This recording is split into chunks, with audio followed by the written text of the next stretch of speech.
Welcome to The Last Breakfast. Please enjoy the video. Start by installing the Google Meet app from the Play Store or App Store. Sign in using your school or personal Google account to access scheduled classes. Grant microphone and camera permissions when prompted so audio and video function correctly during lectures.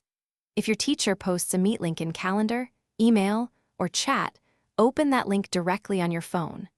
Alternatively, enter a meeting code manually in the Meet app to join a class session instantly. To join a class, tap Join on the meeting card or enter the meeting code into the app. Mute your microphone and turn off your camera using the on-screen icons whenever background noise is present. Use the chat to ask questions or enable captions to read spoken text during lectures.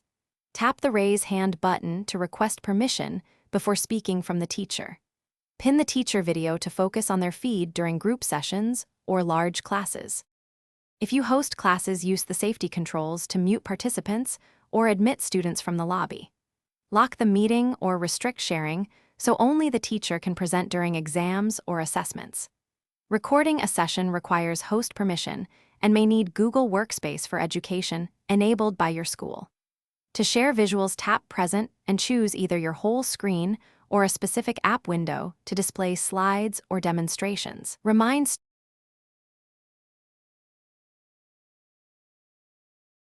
Thanks for watching. If this was helpful, leave a like and consider subscribing. See you next time.